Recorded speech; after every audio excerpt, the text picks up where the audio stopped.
Hey guys, Brandon Harvey here. Before we get started, I wanted to let you know that we've just launched the Sounds Good with Brandon Harvey email party. It's an email newsletter, and you should absolutely join it today at brandonharvey.com/podcast. We're getting ready to share some exclusive content available only to podcast subscribers, and I'm so excited about it. New emails will go out every other week. It won't be a huge commitment, but it will be a ton of fun. Visit brandonharvey.com/podcast right now to be the first to join the party.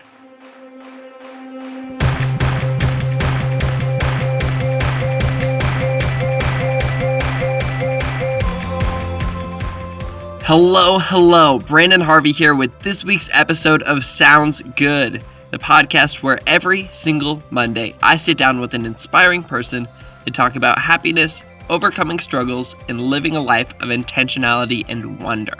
This week, I'm so excited to be talking with Charlie Todd. Charlie is the founder of Improv Everywhere and has been producing and directing the group's work for over 15 years. If you don't know what Improv Everywhere is, I dare you to pause this podcast and just Google it right now. It's on YouTube. It's amazing. I don't even mind. Just go do it.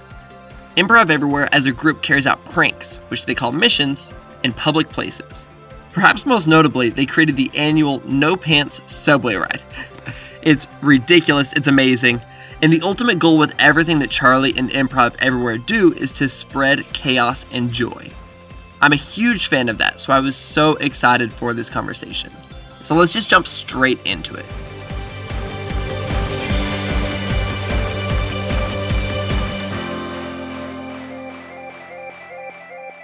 All right, everybody, I am on the line with the amazing Charlie Todd. Charlie, welcome to Sounds Good. Thanks for having me. I'm excited to be here.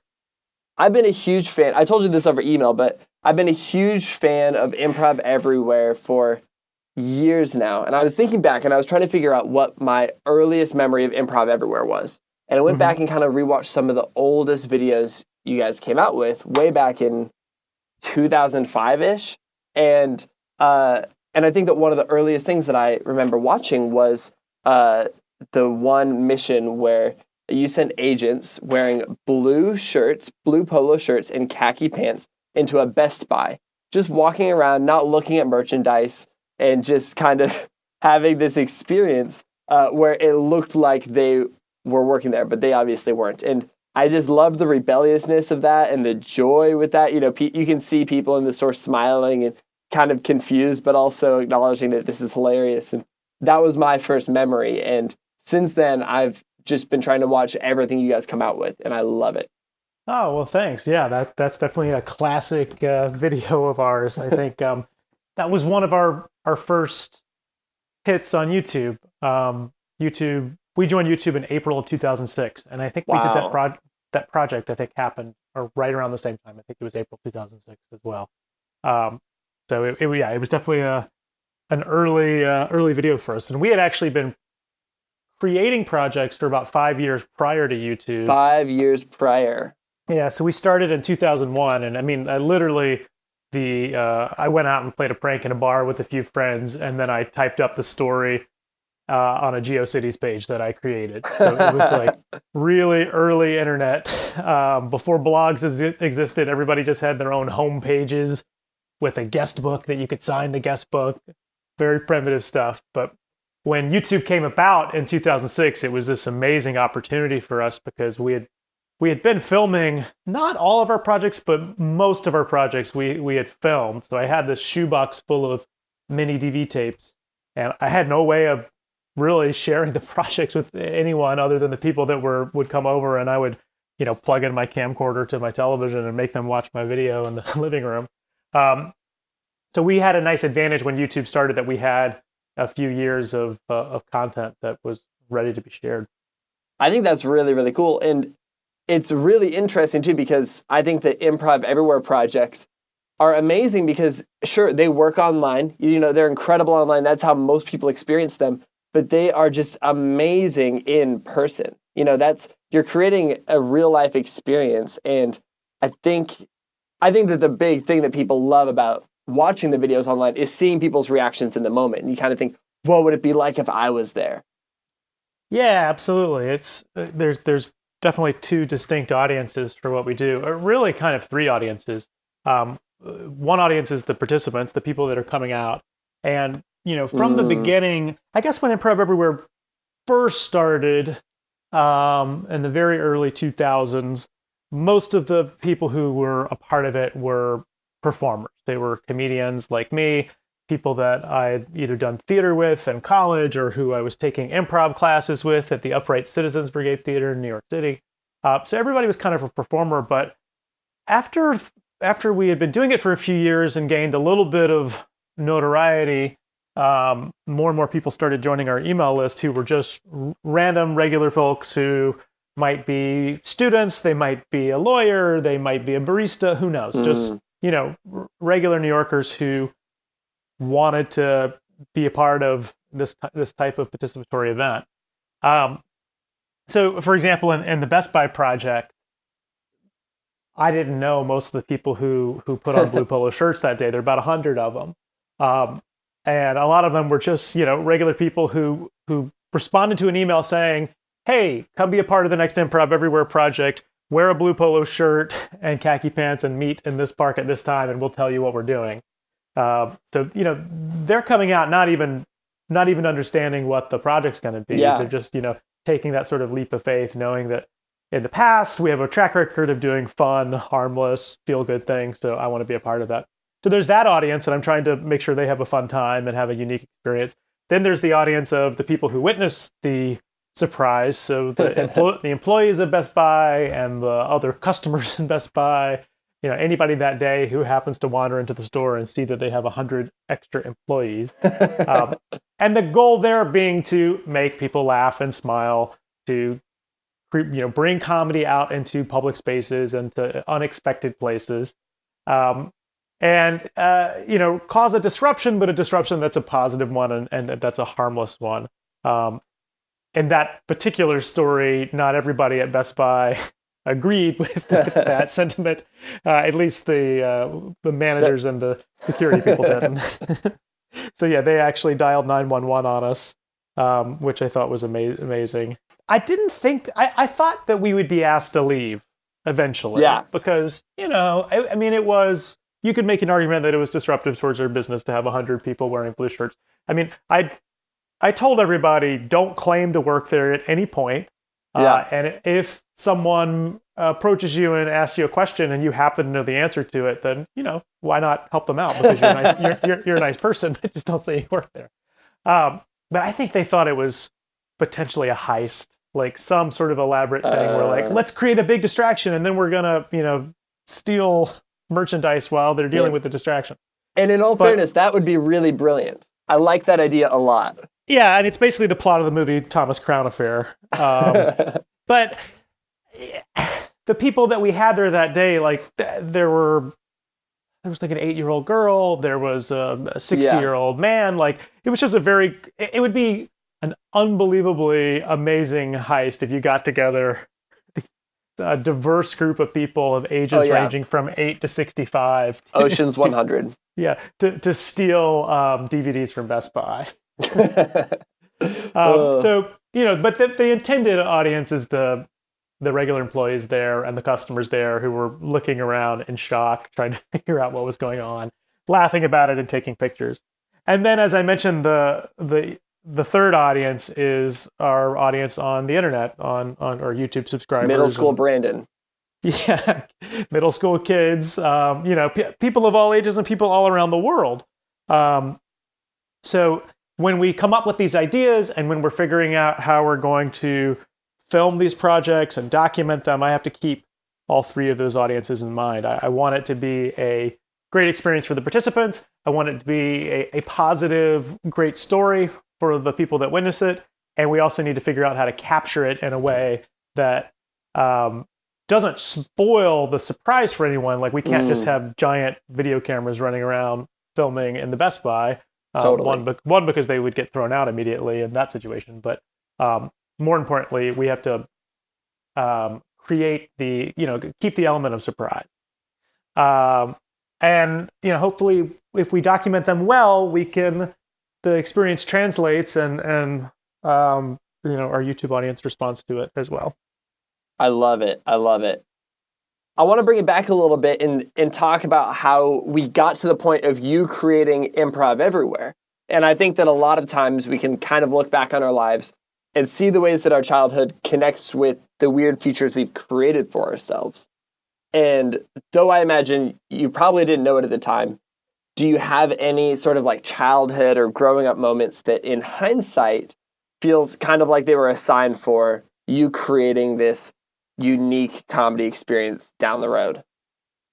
Yeah, I mean, my family is very funny. My family like to joke around with each other. An April Fool's Day every year, my dad would always try to fool my sister and I first thing in the morning. I mean, my dad is a very kind of practical joke kind of guy who likes doing, fun pranks that mess with people. So I definitely was raised in that environment.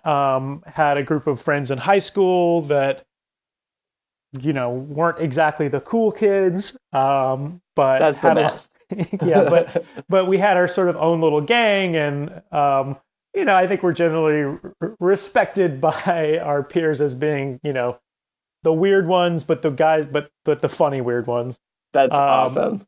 And would do weird nonsensical things around our campus. And then in college, I got into theater and I got into improv comedy, and I also was raised on Saturday Night Live. I in the late 80s, I was using like the time tape function on my VCR to record the show at 11:30 at night, even though I had to go to bed before it when I was in middle school. So I definitely had a comedy background, and then I moved up to New York City and was pursuing acting and was pursuing comedy. I knew I was going to take improv classes at the UCB theater.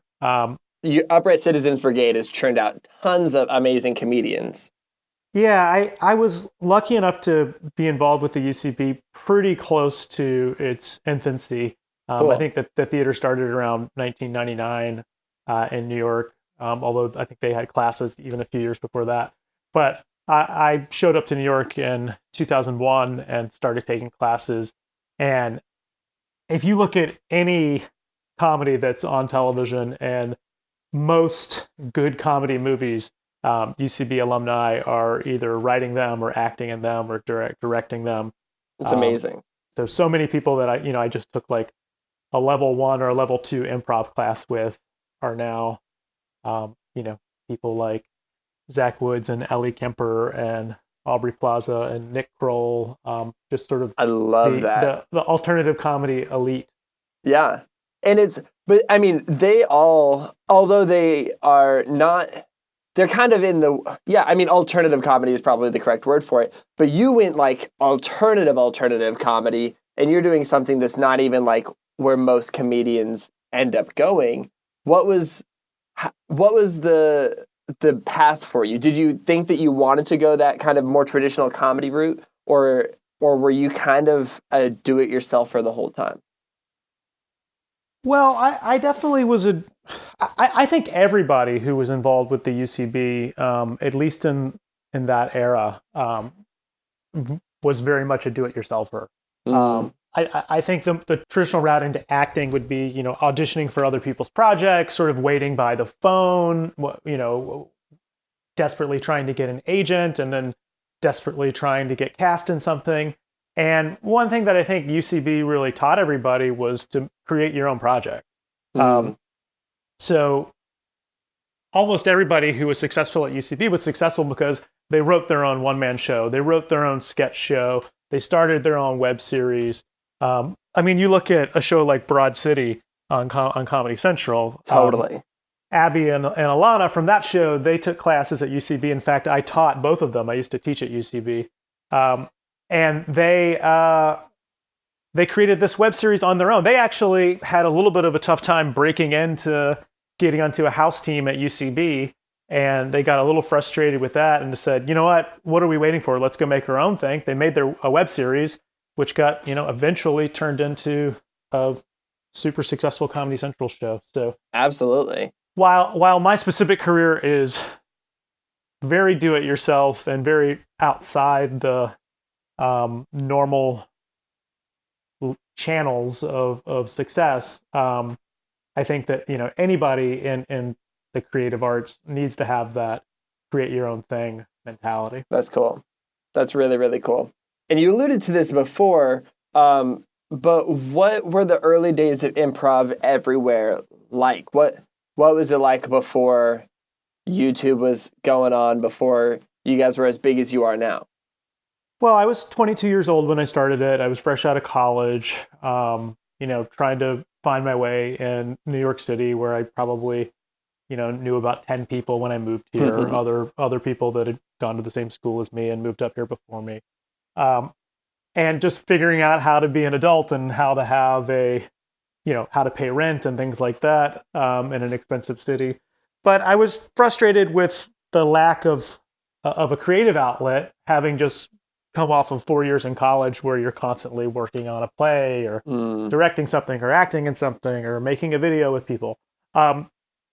So since I had no like clear opportunity to perform and express myself in front of me, I decided like, hey, maybe tonight at this bar, we should try to do this weird thing. Or even just like day to day, like riding the subway with comedian friends of mine, I would say things like, all right, you get on this car, I'm going to get on that car. And then at the next stop, I'm going to get onto your car and we'll have some sort of bizarre interaction. And there's so many times that I did that, was never filmed and never, I've even probably forgotten half of the stories. It's funny. I did that with my roommate in college. We would do that in Portland, Oregon. We'd get on the Max, we'd get on the streetcar, and he'd get on one end of the car, I'd get on at the other, and then we would make up names for each other, and we would I'd be like, Kyle, and he'd be like, Don, and we would slowly make our way across the whole car. So, and the whole time yelling so that we're getting everybody's attention. And then in the middle, we'll just have this loud conversation. And that's one of my fondest memories from college. And it's cool. I like that that's something you've done as well. Yeah. And I think now, I'm in my mid 30s now. It's not something that occurs to me when I take the train with a friend now. It almost makes it better though, because you're like a 30-year-old man. And I'm a kid, and it's like, oh, well, that's what kids do. But a 30-year-old man is more surprising. Yeah, well, absolutely. I think as I've gotten older, and as we've done a lot of projects specifically with people who are much older than me, and that's definitely, it's even more of a surprise because it would never occur to somebody that a group of 60-year-olds are doing a prank for YouTube. It's more believable. But yeah, I just had that sort of spirit of, hey, let's, part of it was boredom and just the need to scratch the creative itch, and just that spontaneous, like, hey, you go into this bar first, I'll come in 20 minutes later, and then you'll ask for an autograph and act like I'm a famous musician, and then we'll see what happens from there. And that's why the word improv is in the name of the group, because it's not very descriptive now, because after a year or so went by, I started doing things that were a lot more elaborate, a lot more choreographed and planned out. So the word improv confuses some people in the name of the group. But in those early days, it was literally just like, oh, here's an idea. You go into this restaurant, and then I'll sit at a different table, and then we'll recognize each other, and we'll see what happens. But the challenge that I found early on is it's really hard to come up with ideas that get people's attention in a public space that are positive in nature. So I think plenty of people at that age have done similar things where it's like, oh yeah, let's pretend like we don't know each other in a public place and then get into a fight. We'll have a fake fight. Or, I'm going to pretend to faint. Things that are not really a positive experience. Nobody wants to watch a fight. It's upsetting. It's upsetting to see somebody, faint or ill in a public space. So that's really how Improv Everywhere was born, was me combining this urge to do these spontaneous performances with how can we do them in a way that makes people laugh rather than, scares people or upsets people or embarrasses people. That's brilliant. And And yeah, if you were to sum up what your kind of mission statement was at the time, is that kind of it? And has that evolved over time? Yeah, I think the mission statement has always been that Improv Everywhere seeks to cause scenes. Often I refer to them as scenes of chaos and joy. Chaotic because somebody might call 911 if they don't really understand what's going on. Yeah. We're gonna break some social norms and maybe break a park department policy or create some sort of disturbance that confuses people. But the joy part being equally or more important, that ultimately once people stop and take a look at what's happening, the reaction should be laughter.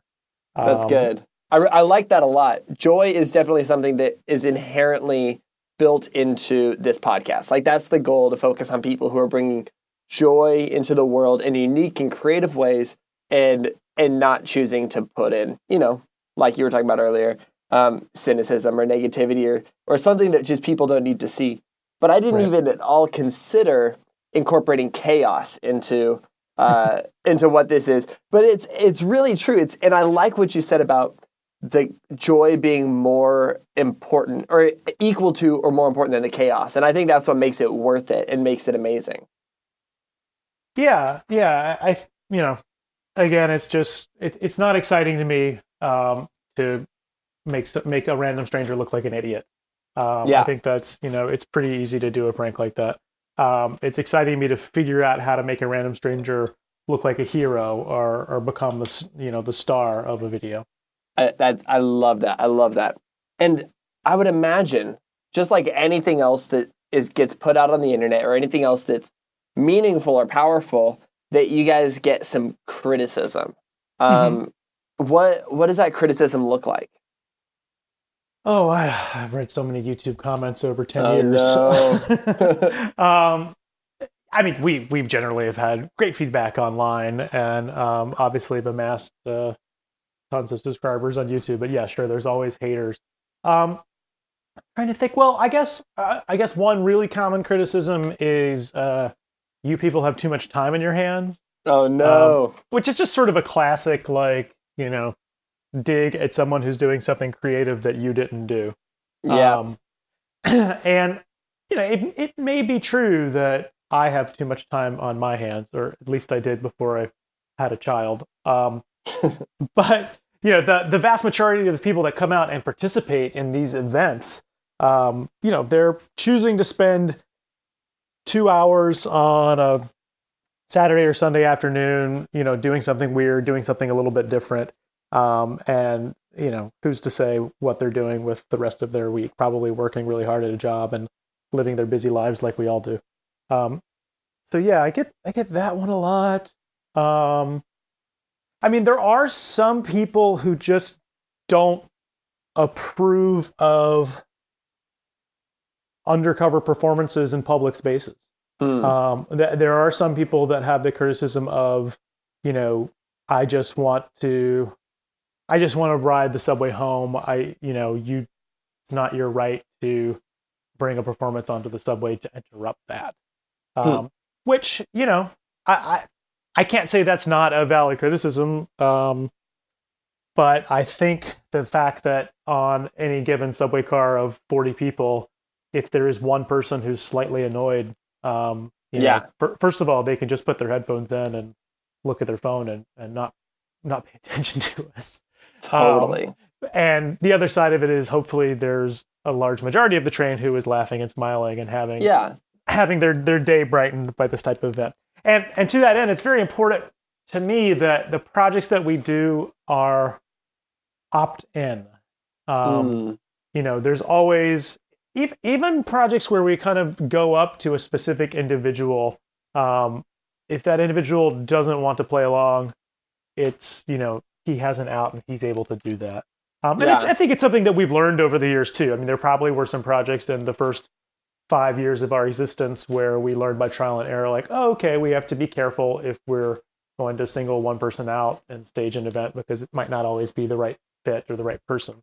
But definitely over the last 10 years of our projects, we take a lot of care to make sure that if somebody doesn't want to be a part of what's going on, then they can just ignore it, and we're not going to invade their personal space or bother them. But fortunately, the types of things we do are these super positive, super funny experiences that, most people do want to opt into. Yeah. And they're in a lot of ways communal experiences where, you'd normally be riding the subway alone, not acknowledging anybody else on the car. And then something like this happens, and you kind of have to look at the people around you and be like, we're all experiencing this bizarre thing together. And is seldom something that's really solo. Right. It's something that can bring people together and be a communal experience. Yeah, exactly. And that's a big part of our philosophy as well, is, and part of this maybe comes from me being from a smaller community growing up. I grew up in Columbia, South Carolina. I went to school at UNC Chapel Hill in North Carolina. And, both places were smaller communities and the culture in the South is a little different, where you're more likely to make eye contact with somebody that you pass on the sidewalk or, even in a grocery store or whatever. There's it's a little friendlier. Although I think New Yorkers are very friendly, and are actually, New Yorkers are very friendly, but everybody kind of does their own thing in public space.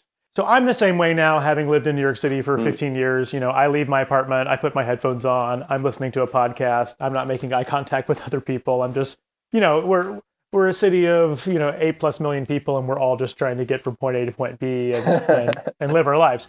But that said, creating moments that cause, connections between random people is really exciting to me.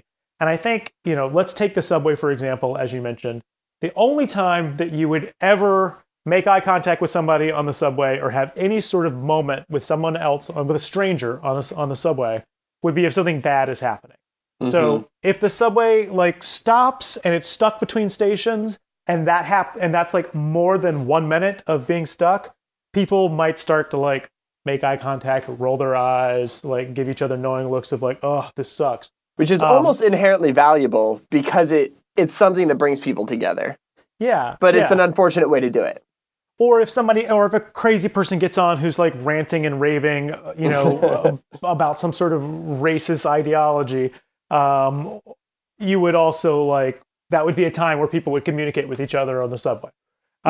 So what we seek to do is to see if we can create moments that bring people together on the subway, but because something so amazing and so hilarious is happening, that it's a positive interaction. Because you would never turn to someone next to you on the subway and go wow, the train's going really fast today. There've been no delays at all. This is great. Generally, if something good is happening, it's not acknowledged. Only the bad things are acknowledged. So we did a project last year that just fits this really well, where I got onto a train dressed in a suit with another guy. We claimed to be from the MTA, the organization that runs the subway, and said that this particular train car had been awarded the most courteous car on the entire system. We tried to make it believable. The E train departing Canal Street at 12:02 p.m. Is the most courteous car. Congratulations, you guys, as promised, will be receiving a pizza party at 23rd Street. And everybody kind of listened to us and was okay, yeah, whatever. These guys are being funny. That's nice, whatever. And then when the train got to 23rd Street, the doors opened, and there were 6 pizza guys with stacks of pizza who got on the train. So good. And we set up a table, and we gave everybody on the train pizza. And, it was we delivered pizzas to a subway car. Yeah. And it was such a nice moment because everybody said yes. It's kind of hard to turn down free pizza. And it was this fun, just social environment where strangers were having pizza together, and talking to each other and talking to us. And, it's a silly idea to have a pizza party on a subway car, but there is something more to it when you think about the, community it creates. Yeah. Yeah. And I love that it's just something silly. And I think it has, if we were to get really deep and philosophical on this, which, maybe we should, I think it's important for the world. Like, it's important that we have things like this in the world, because otherwise I think we take ourselves a little bit too seriously. But let's go down the route. I want to ask, why is creating these positive experiences important for the world, in your opinion? Well, I mean, we don't have a big lofty philosophy that we're, literally saving the world or anything like that. But I do think it's good for, well, I'll say this. I think it's important that citizens use public space in creative ways. I think it's just a positive for a city to have people expressing themselves creatively in public spaces, and for giving the communities a chance to come together and have a shared experience that's positive in nature. I think it does have a positive impact, and I think also the way that we document the videos and share the videos. A internet, a YouTube comment that we get frequently is like, "Oh, my faith in humanity has been restored," which is something that I think people comment that on on a variety of different types of videos. But I do think they're even though our main intent is to be funny and to make comedy videos, people do respond well when they see the content on YouTube. I think a lot of people are uplifted by it. Maybe in a way that when I started this project, I wasn't ever anticipating.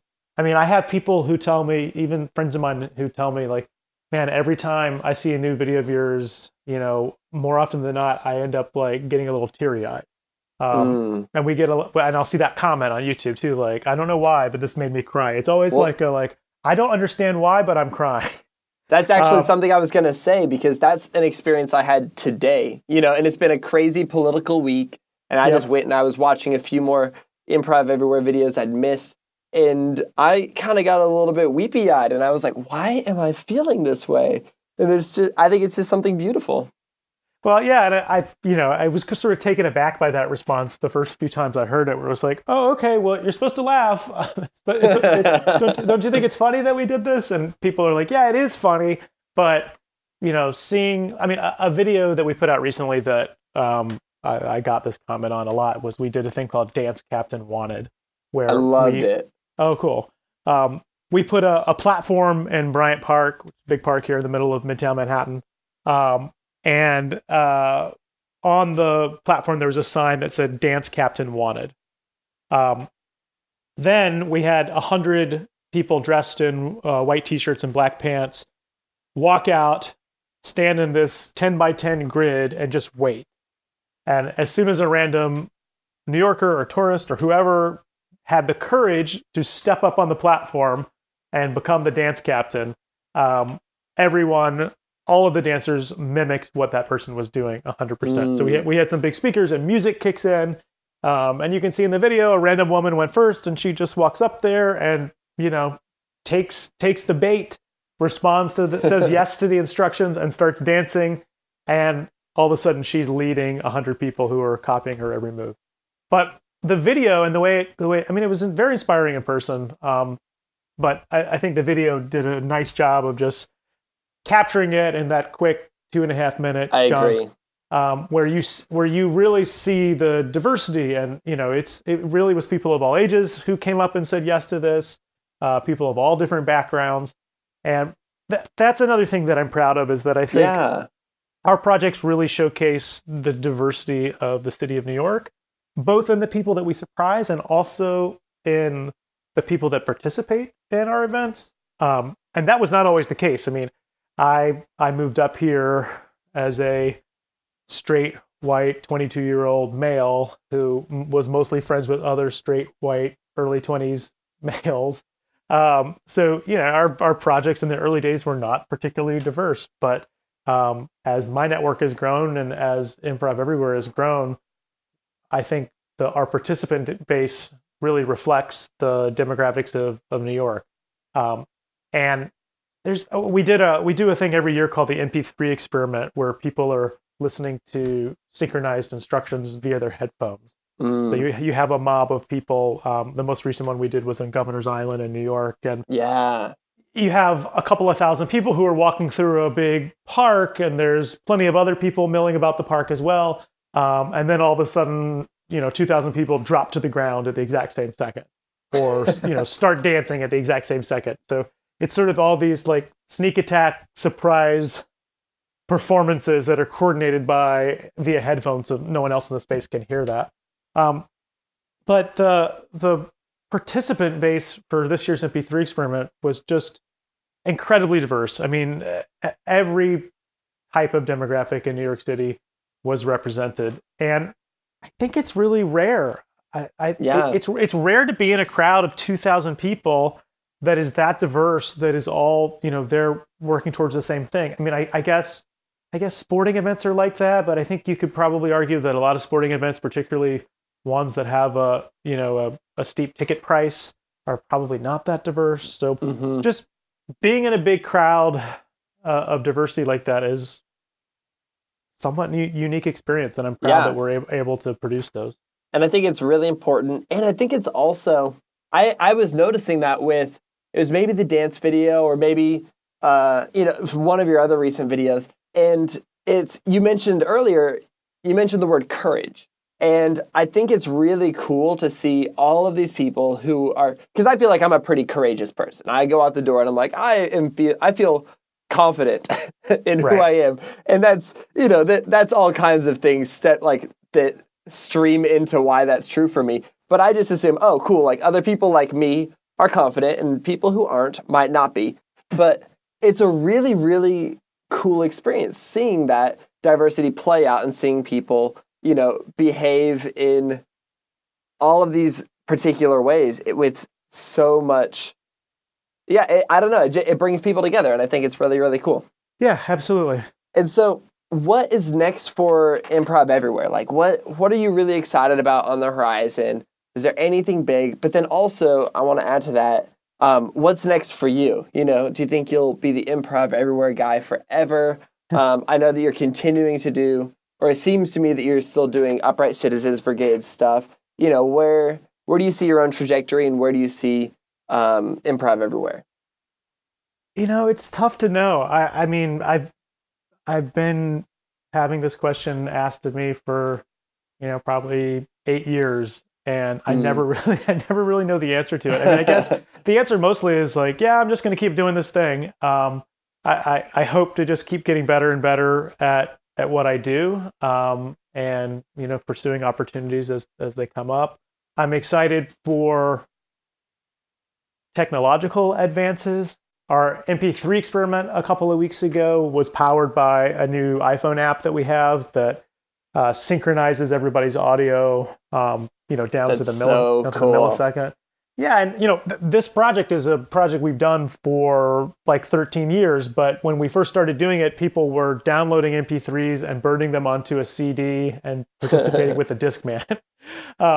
So, as technology improves and changes, it opens up new possibilities for producing these events.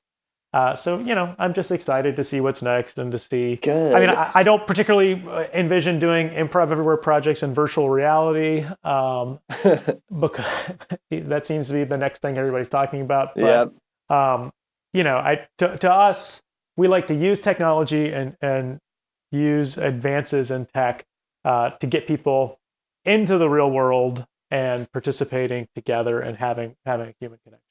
So I love that. Man, well, so every single episode, I love to ask 3 questions to all of our guests. And I'll just jump into the first one, which is, how would you describe the kind of person that you most admire in the world? I admire people who dedicate their lives to others. People who are public servants.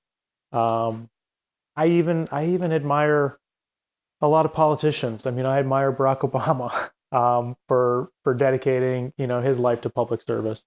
And I think anyone who gets up every day and tries to make the world better and tries to do things for other people is someone that I admire. Absolutely. And I'm not saying that I do that in any way. I mean, I guess our projects make people laugh, and I would say that it does. Well, we might brighten people's days from time to time, but I'm saying that, those that I admire are the ones that, are really doing the real work around the world. That's really cool. I love that. And I like to think that it's evident that your admiration for people who dedicate their lives to others has trickled down into what you do in a really fun and unique way. And you're not doing it in the exact same way as, President Obama does. But I think that that doesn't make it any less admirable. So I love that. Question number 2. What are you consuming right now that you love? So maybe pick one thing on like TV or a movie or a book or something that you recommend, especially if it relates at all to some of the conversation we've had so far. I just watched the HBO series Vice Principals. So to recommend a comedy, Yeah. I recommend that. It's just really, really, really funny. Great. It is profane and probably not for everyone. But if you have seen any of Danny McBride and Jody Hill's other projects like Eastbound and Down or Observe and Report, it's just really, really, really funny. I mean, they go to some pretty extreme levels. But that's made me laugh more than anything this year, I think. That is awesome. I love that. I love that. My final question for you is, based on the ways you've chosen to step out and live your life differently, what's one thing you'd encourage someone else to do in their own life today? So maybe some sort of action step or something like that. Yeah, my biggest advice to people, especially younger people who are creative types who are just starting out, is to create your own opportunity and refuse to wait. I think the mistake that most people make is feeling like, I think the mistake that most people make is waiting around for some sort of big break to happen. Thinking like, oh, if only somebody would read my screenplay. I mean, that's even somebody that's taken the action step of writing a screenplay, but then they sit around and wait for somebody to read it. Go make it. Make it with your iPhone. Make it with your iPhone and iMovie. Make the low res version of it, whatever you can afford. With get your friends together and have everybody volunteer their time and go out and make something together, rather than thinking, well, I can't do this thing until I've sold it somewhere or until somebody else has given me approval. And I think the younger generation who has been raised on YouTube already gets that. But I just think it's so important. Don't feel like you need anybody else's permission to go create what you want to create. And also don't feel like you have to be great to create what you want to create. Like, just go out and make something, make anything.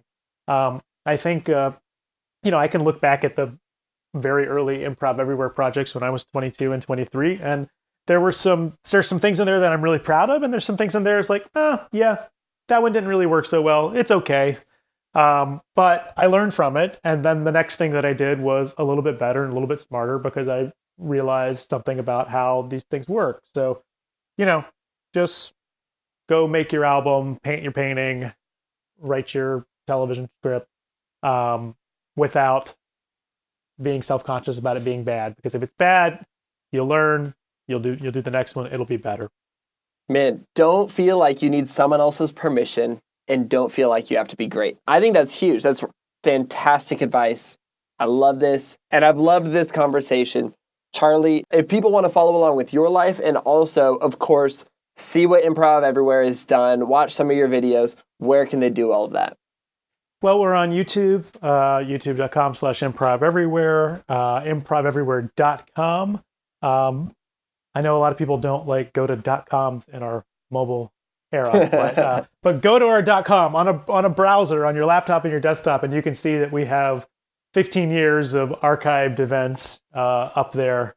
So just if you're at a day job and you've got internet access and you're bored at work, just go to our website, click on the missions tab, and there's literally 200 stories you can read and videos you can watch.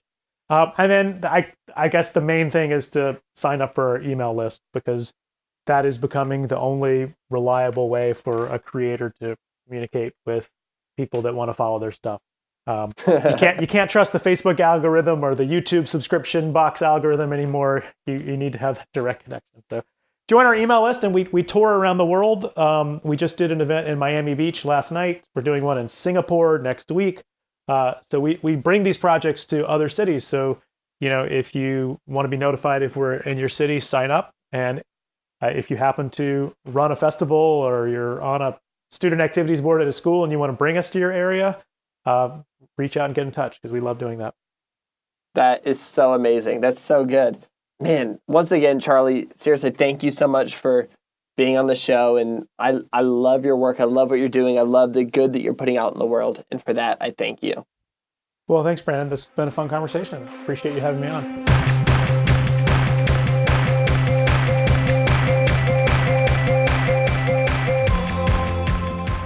Sounds Good with Brandon Harvey is part of the Gradient Podcast Network and is created in collaboration between me, Brandon Harvey, and Gradient. Thank you so much to each of you who tuned into the podcast this week. If this is your first time listening, subscribe to the show to get a new, inspiring story downloaded straight to your phone in your sleep every single Monday. If you want to help Sounds Good out, it really helps if you leave a review on iTunes. All you have to do is search for Sounds Good in your podcast app, tap reviews, then tap write a review. Super simple. You can connect with me online and get updates about the show on Instagram, Twitter, and Snapchat at Brandon Harvey. That's Brandon with an EN. And this week and every week, you can find the show notes for this week's episode of Sounds Good at brandonharvey.com/podcast. That's also where you can sign up for the Sounds Good with Brandon Harvey email party, which again is going to be so much fun. And with that, that's a wrap for this week's podcast. I'll see you online, and I'll talk to you next week when we get the opportunity to learn from another inspiring person. Sound good?